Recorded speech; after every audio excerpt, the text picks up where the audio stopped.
네, 안녕하세요, 대표님. 네, 안녕하세요. 네, 저희 지금 미국 주택 시장에 대한 좀 질문이 있어서 이렇게 영상을 켜게 되었는데요. 미국 주택 및 이제 한국 주택도. 예, 맞습니다. 네네. 지금 미국 5월 신규 주택 거래량이 작년 2월 최고치를 기록하였고, 또 착공 건수 또한 이제 2016년 10월 이후로 최고치를 기록했습니다. 네네네. 그리고 또한 가격, 신규 주택 가격도 이제 이코노미스트들의 이제 전망과 다르게 굉장히 높게 형성되어 있는데, 좀 이거에 대한 좀 이유가 무엇인지 좀 어떻게 생각하면 좋을지. 네, 맞습니다. 예, 예. 그 제가 아마 몇 개월 전에 촬영한 영상에서도 얼핏 언급을 한 적이 있는데, 일단 인플레이션이 크게 내려갈 거다라고 생각하는 입장에서는 보통 많은 분들이 다 그렇게 생각했죠. 특히 제도권에서는 더 그랬는데, 그게 물가가 엄청 낮아질 거고 그러면서 이제 리세션으로 접어들 거다. 근데 이제 제가 인플레이션이 크게 내려가기 어렵다라고 저는 얘기를 하는 입장인데, 그때 당시에 이제 그쪽 진영, 이제 전형적인 이제 물가가 많이 내려갈 거다. 그래서 이제 많이 썼던 논리가, 그 부동산 가격이 이미 이제 조금 빠져 있으니, 미국 같은 경우 부동산 가격이 좀 빠졌으니 알아서 이제 월세는 시차를 두고 내려올 거다. 근데 이제 제가 그때 당시에도 프루팅에는 진작에 얘기를 했고 영상으로도 제가 얘기를 한 적이 있는데, 기본적으로 CPI에 들어가는 이제 주택 관련 지수가 굉장히 큰데, 그 중에 아주 많은 부분을 차지하는 게 뭐뭐 있죠? CPI에 포함. 네네. CPI를 구성하는 요소가 에너지. 아니야, 에너지 말고 주택 관련. 주택 관련돼서요? 결국에는 그 주거비 관련. 주거비, 그러니까 집값은 포함이 되지가 않고 주거비 관련이다 보니까 이제 렌트, 임차료나 렌트비. 네, 그리고 뭐 다양한 요소들, 뭐 아마 그 주택 관련 보험료 이런 것도, 그러니까 주택을 유지하거나 아니면은 그 월세로 살기 위해서 드는 비용이 이제 그 CPI에 포함이 되거든요. 그게 이제 CPI의 큰 비중을 차지하는데, 제가 그때 얘기했던 게 렌트는 내려가기가 어렵다. 왜냐하면 집 가격이 예를 들어 한 전년비 한 20%가 낮아졌다고 해도, 반대로 만약에 이자가, 모기지 금리는 무조건 이제 장기 채권에 연동돼서 움직이는데, 모기지 금리가 뭐 예를 들면 재작년 뭐 한 3% 이럴 때에 비해 미국 같은 경우 3%대였죠. 근데 지금 현재 최근 6%, 7% 이렇게 해서 100%가 올랐잖아요. 그렇죠. 그러니까 2배가 넘게 오른 거예요, 모기지 금리가. 그러면 그런 상황이라면 집값이 20%가 빠져도 집을 한 번에 캐시로 사는 사람은 없죠. 다 이제 대출을 주고 사는데, 그런 상황이라면 집을 구매하기 위해서 대출을 받을 때 실제 매달 내는 돈이 과연 재작년에 비해 적어졌냐 오히려 올랐을까라고 실제 계산을 해보면 매달 내는 금액은 훨씬 더 크게, 집값이 20% 정도 빠졌다고 해도 더 크게 상승을 할 수밖에 없습니다. 금리가 높기 때문에. 그럼 결국에 한국도 똑같죠. 집값도 많이 빠졌고 작년에 전세 가격도 빠졌는데 반대로 월세 가격은 올랐다고 제가 그때도 강조를 드렸는데, 그 이유는 기본적으로 전세 가격이 뭐 예를 들어 반토막이 났다라고 해도 전세를 예를 들어 전세 대출 금리 같은 경우는 한국도 똑같이 2배 넘게, 뭐 2배 가까이 이렇게 오른 거예요. 그럼 그런 상황에서 금리가 그렇게 오르면 결국에 월세는 대출에 대한 비용이란 말이에요. 그러니까 집주인이 전세를 줘도 그 돈을 가지고 은행에 맡겼을 때 뭐 여러 가지 요인이 있겠죠. 그러면 무조건 월세는 금리에 연동이 된다. 금리는 돈의 비용이기 때문에 당연히 금리가 높아지면 월세는 내려가기가 어렵다라는 걸 지난번에 제가 거기까지는 말씀을 드렸던 것 같아요. 그리고 이제 미국의 주택이 근데 반대로 이제 가격까지 올라간다. 금리가 이렇게 높아진 상태에서 최근에 다시 반등하는 상황이죠. 네, 맞습니다. 제가 그 부분에 있어서는 이것도 제가 아마 프루팅에서는 전에 얼핏 얘기를 했었던 것 같은데, 첫째, 이게 전형적인 리세션, 유동성이 부러져서 없어지는 리세션이냐, 아니면 저희가 주장하듯이 스태그플레이션이냐. 그러니까 원자재 가격 같은, 뭐 집을 짓는데 필요한 원자재 가격은 더 이상 떨어지기는 어려운 상태에서 각종 이제 집을 짓기 위한 원가는 올라간 상황에서 이제 그런 게 발생하는, 저희가 주장하는 스태그플레이션 두 번째 주장이 맞다면 그거는 집값이 떨어지기보다는 기본적으로 집값도 물론 제가 이따가 말씀드릴 텐데 한국 네네. 같은 경우는 향후 집값이 크게 빠질 수 있다라고 보시면 아무튼 미국이든 한국이든 어쨌든 건설 원가가 엄청 올라간 상황에서 네네. 결국에 분양을 받을 수 있는 능력이 이제 민간 쪽에서 능력이 버티지 못하면 그거는 이제 건설사가 힘들어지는 거고, 네네. 그죠? 그런다고 집값이 막 크게 빠진다 이런 거는 그게 이제 스태그플레이션인 거고, 반대로 민간이 이제 그렇게 소비할 능력이 없다 보니까 건설 원가까지 막 낮아진다. 네네. 예를 들면 한마디로 원자재 가격도 막 폭락하고 막 이렇게 해서 네네. 가치 조정, 이거는 아주 아름다운 조정 리세션. 리세션. 네네. 그거에 맞춰서 전형적인 이제 어떤 물가나 이런 수요 공급에 맞춰서 결국 자연적으로 회귀하는 현상이죠. 근데 이럴 때마다 중앙은행이 유동성을 투입을 하니까 원가가 낮아질 수는 없는 거예요. 그럼 그런 상황에서 지금은 미국의 성장에 대한 기대가 계속 있기 때문에 네. 더 성장하겠지, 뭐 AI가 나와서 이제 생산성이 엄청 높아지겠지 하고 이런 기대가 있으니까 원가가 높아졌어도 이게 유지가 될 거야. 이게 이 수요도 따라잡을 수 있을 거야라는 게 있는 거죠. 예. 근데 이게 여기서 이 수요가 실제 성장은 리얼이 진짜가 아니었네라고 생각이 들게 되면 이 성장은 결국에 없었던, 이게 진짜가 아니구나. 특히 이 정도의 금리 환경, 돈의 값이 이렇게 높을 때는 이런 성장이 지속되기가 어렵구나라는 게 이제 만약에 깨닫게 된다면, 이 성장이 그래서 이 아래에 있다면 제가 아까 얘기한 그 스태그플레이션, 그러니까 건설사들이 먼저 부도가 나는, 집값이 먼저 빠지기보다는. 네네. 왜냐하면 물가는 높게, 건설 원가는 높게 될 수밖에 없으니까. 이거는 제가 아마 이 부분은 저희 프루팅에 보면은 예전에 제가 그 한우 가격을 가지고 얘기를 한 적이 있어요. 스태그플레이션 글을, 이게 거의 2021년인가 뭐 이렇게 썼던, 아주 예전에 썼던 글인데, 그런 차원이지 지금뿐만 아니라 과거 10년 넘게 글로벌 중앙은행들이 해온 걸로 봤을 때는 2008년 리먼 사태 이후에는 네네. 수요가 떨어진다고 원자재도 같이 떨어지고, 그래서 다시 이제 거품이 무너지고 다시 또 아름다운 이게 될 수 있는 그런 전형적인 리세션 메커니즘은 일단 쉽지 않다. 미국 같은 경우는, 한국은 왜 다른지는 제가 이따 말씀드릴게요. 근데 미국 같은 경우는 스태그플레이션 상황이면 정말로 맞는 걸 생각을 해야 됩니다. 다만 막 오르기는 쉽지는 않을 수 있고, 진짜 힘들어지는 건 어쨌든 건설사들이 먼저 힘들어진다. 스태그가 온다면. 스태그가 그렇죠. 성장이 안 받쳐주는 게 누구나 다 인식하고, 그럼 사람들이 돈을 안 쓰게 되고 소비를 못 하게 되고, 그런데 원가는 비싸기 때문에 분양은 비싸게 할 수밖에 없는 거예요.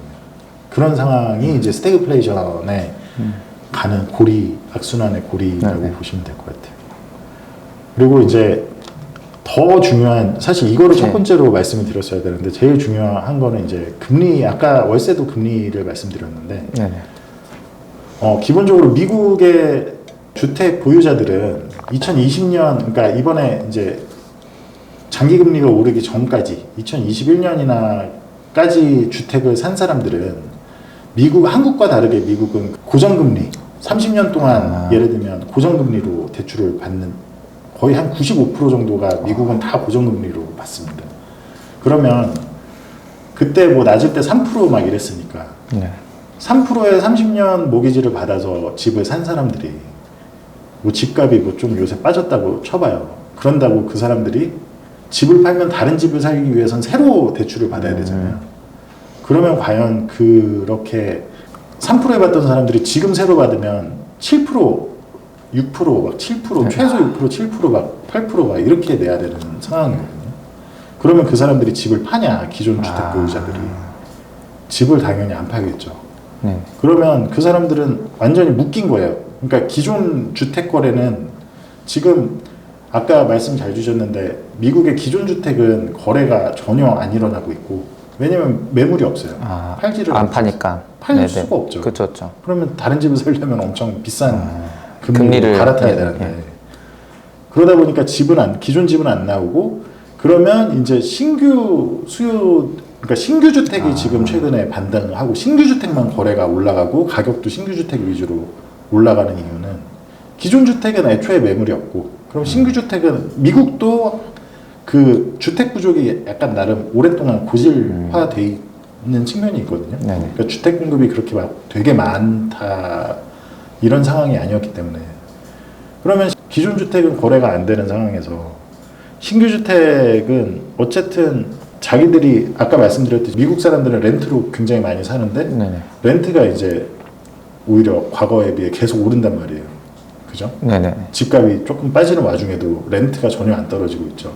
그럼 그걸 감안하면 차라리 지금 이자가 좀 세더라도 집은 나오는 게 없고 그럼 얼마나 또 포모가 있어요. 또 원가는 막 물가는 계속 올라가고 그럼 차라리 이걸 감안을 하더라도 워낙 공급이 없으니까 그러니까 기존 주택자들이 아예 팔지를 않으니까 그럼 차라리 신규 주택을 사자라고 되는 게 있죠. 아, 그러면 높아진 모기지 금리 때문에 기존에 저렴하게 모기지 금리를 가지고 있던 사람들이 그 집을 새로 살려면 이제 갈아타야 되니까 금리 높은 그렇죠. 걸로. 그렇기 때문에 기존 주택은 공급이 시장에 나오진 않고. 아예 매물이 그렇죠. 없어요. 제가 근데 알기로. 네. 금리가 더 높아져서 월세가 네네. 높아진 사람들은 아, 이럴 바에 그럼 집 사자. 그렇죠. 라고 했는데 기존 주택을 살려고 해도 살 게 없으니까 신규로 가죠. 시장 몰린다. 그렇죠. 그러면 어떻게 보면 지금 미국 시장 그 주택 시장의 어떤 과열은 신규 주택에만 해당되는. 신규 주택에만 해당되고 실제 자료 보시면 아실 수 있는데 기존 주택은 전혀 거래가 안 되고 가격이 올라가고 거래량이 늘고 하는 거는 다 신규 주택의 한 종류입니다.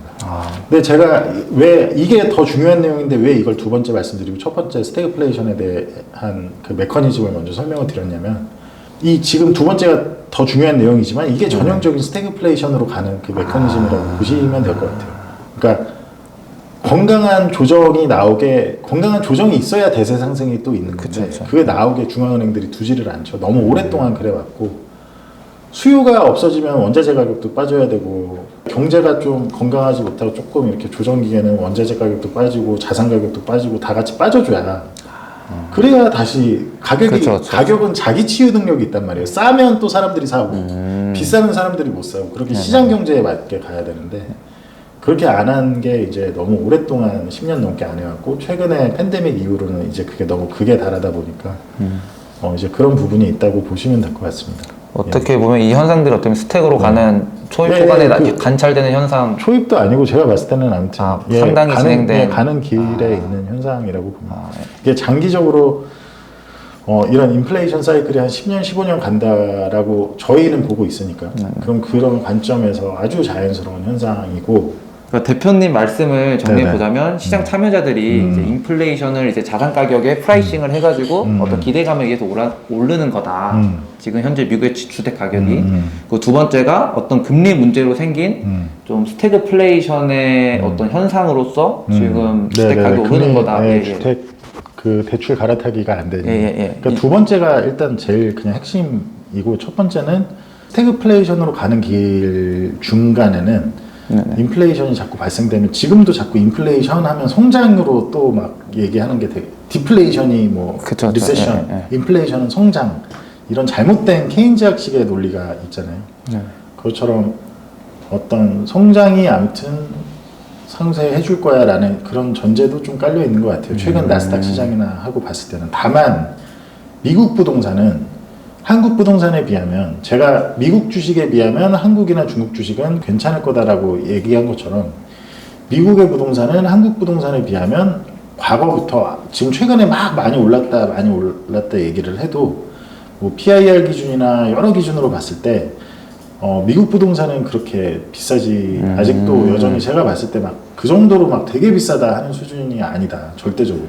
그러니까 특히 인플레이션 상황에서는 밸류에이션이 고평가받고 있는 왜냐면 높아지는 금리가 시장금리 장기금리가 멀티플을 조정을 하게 되기 때문에 밸류에이션이 약간 버블이 되어 있는 거를 제일 조심해야 되는데 인플레이션 사이클에서는 반대로 디플레이션 사이클에서는 뭐 상관이 없을 수 있죠. 아무튼 인플레이션 사이클에서 조심해야 되는데 미국 부동산은 좀 한국 부동산 같이 그렇게 보지는 않는다. 그러면 혹시 한국 부동산 시장에 대해서 어떻게 혹시 전망하시는지? 한국은 제일 사실은 한국이 22년에 이제 작년에 좀 빠졌다가 올해 또 다시 이제 나스닥이 상승하면서 같이 상승하니까 또 이제 많은 최근에 이제 또 부동산 하시는 분들끼리 막 서로 막 또 설전도 하고 하더라고요. 근데 저희 정말 예전 구독자시고 저희 채널에도 아마 옛날 21년 영상인지 뭐 남아 있을 거예요. 제가 부동산 뭐 저는 잘 안 알려진 사람이다 보니까 많이 모르시지만 나름 아무튼 제일 정확히 그래도 부동산 가격이 하락할 걸로 전망을 했던 사람으로서 지금의 한국 부동산의 상승은 나스닥의 상승과 똑같이 본다라고 말씀을 드리고 싶고, 한국은 특히 고정금리, 미국처럼 만약 고정금리로 다 기존에 돼 있으면 괜찮은데 그게 아니라 다 많은 분들이 아주 변동금리거든요. 그러니까 미국의 상업용 부동산이 왜 문제인지를 생각을 해보면, 상업용 부동산 같은 경우는 이제 고정금리로 뭐 30년 이런 게 없어요. 주택이 아니다 보니까. 당연히 뭐 최소 뭐 3년, 길어도 5년 안에는 리파이낸싱을 해줘야 되거든요. 상업용 부동산은. 그러니까 내가 뭐 예를 들어 예전에 내가 상업용 부동산을 산 펀드라고 생각을 해볼게요. 사모펀드인데 네네. 내가 예전에 이거를 뭐 사모펀드에서 3% 주고 돈을 이렇게 투자자들한테 끌어모으고 또 대출을 더 받아서 그 대출을 많은 부분의 대출을 뭐 3%로 했는데 그게 그 주거용처럼 30년 고정금리 이런 걸 할 수 있는 게 아니거든요. 미국이든 한국이든. 네네. 그럼 그게 예를 들어 저기 3년, 5년 뒤에 이제 순차적으로 이제 그렇죠. 재대출 그렇죠. 금리 리파이낸싱을 해줘야 되는데 그게 금리가 2배 이상으로 높아지면 성장이 만약에 안 따라준다. 지금 시장에 하입이 껴있는 성장이 안 따라준다면 과연 월세를 그거를 상회하는 수준으로 높일 수 있냐? 못 높이겠죠, 당연히. 그런 측면에서 이제 상업용 부동산은 미국이든 한국이든 똑같이 문제가 되는 건데, 주거 같은 경우도 한국은 예를 들어서 뭐 30년 고정금리 주거 부동산 고정금리나 뭐 이런 것들이 아주 비중이 적습니다. 그러니까 굉장히 다 변동금리로 많이 해놨기 때문에 지금 전세 시장에서도 사실은 뭐 부동산 가격이 오르는 것 같다, 오르는 것 같다라고 하지만 전세 가격은 오르질 못하고 있죠. 근데 문제는 전세가 만기될 때, 이거는 다른 부동산 그 전문가 그 하락을 보시는 분도 얘기를 하시던데 아주 정확한 얘기 하시는 거고, 중요한 건 전세가 만기될 때 이제 그 돈을 물론 이번에 또 윤석열 정부에서 또 풀어줬어요. 굉장히 막 부동산을 막 잡을 것처럼 하더니 또 또 뭐 DSLR 규제를 풀어줘서 그 전세금 돌려줄 때 돈 모자란 사람들은 DSLR 상관없이 또 대출을 더 많이 받을 수 있게 풀어줬지만서도, 그래서 그거 가지고 굉장히 최근에 말이 많거든요. 근데 그럼에도 불구하고 어쨌든 다시 대출을 많이 그 금액을 받으려면 6% 7% 그렇죠, 뭐 이렇게 받아야 된단 말이에요. 네. 그게 뭐 이자까지 고정해주고 픽스해서 막 YCC를 하는 게 아니잖아요. 그렇죠. 그럼 그렇게 그게 과연 그렇게 높아진 금리를 감당할 만큼 특히 투기 목적으로 투자한 이들의 소득이 정말 많이 상승했는가? 예. 그게 이제 왜냐면 월세가 뒷받침이 안 되는데, 월세 상승이 뒷받침이 안 되는 상황에서 아무리 그 대출은 더 받을 수 있게 허용을 해줬다고 해도 과연 되느냐? 그러니까 집을 막 물론 그거를 해준 이유는 왠지는 알겠어요. 집이 막 다들 내놓고 막. 그러니까 장기 국채 텐트럼만 나타나면 이거는 정말 큰 문제. 큰 문제가. 제가 계속 얘기한 큰 문제가 나타나는데, 그때 작년 10월에 그런 영국에서 그런 사태 나타나고 또 한국에서도 레고랜드 사태 나타나고 하니까 지금 윤석열 정부도 겁먹어가지고 이제 이런 거를 내보내는데, 사실 장기금리 관련해서도 제가 계속 얘기해왔던 게 최근 어제 하루, 이것도 이제 다시 금방 영상을 찍도록 할 건데, 아무튼 그 문제도 저는 장기금리가 충가적으로 상승하는 문제도 굉장히 심각하게 지금 발현이 최근 하루 이틀 굉장히 지금 미국 10년물이 4% 가까이 되고 있죠. 네네. 최근. 아무튼 그렇게 되면 이제 리파이낸싱 비용이 올라가고, 그렇죠. DSR을 풀어주든 말든 풀어준다고 해도 어쨌든 금리의 상승은 크게 압박을 줄 수밖에 없다. 그런 대표님이 이제 미국 주택시장과 한국 주택시장의 이제 가장 핵심적인 차이가, 이제 미국은 고정금리, 장기 고정금리로 모기지를 하지만 한국은 그렇지 않다, 변동금리다. 그렇기 때문에 한국 주택시장이 어떤 이런 고금리에 더 리스크에 더 노출돼 있다. 훨씬 더 노출돼 있고, 한국은 제가 말씀드렸듯이 인플레이션이 오래 유지되는 거는 저는 한국은 아닐 가능성이 높다라고 말씀을 드렸듯이 돈을 그만큼 안 풀었으니까. 한국은 오히려 스태그플레이션보다는 오히려 전형적인 디플레이션을 그런 위기가 온다면 그거를 좀 걱정을 해야 될 수도 있어요.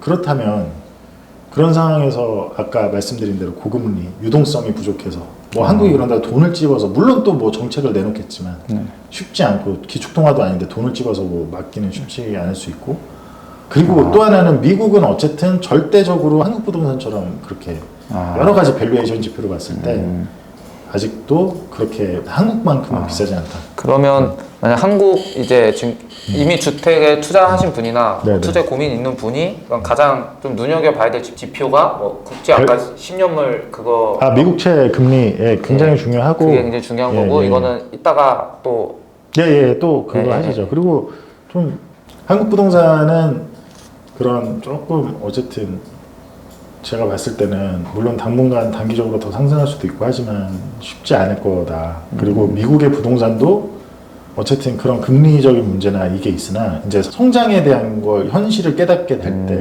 그러니까 인플레이션이 5% 10%가 나와도 성장이 그거보다 더 높게 나올 거라고 생각을 사람들이 한다면 이제 나스닥의 주가 상승이 다 애널들이 지금 이익 성장이 더 예상 원래 기존보다 훨씬 높아질 거라고 하는 그걸로 인해서 예상만 가지고 그걸 가지고 밸류에이션을 하고 있는 거거든요. 근데 그게 현실이 아니다라는 걸 알 때 금리는 높은 상태에서 유지가 돼 있을 때가 제일 위험한 거죠. 네.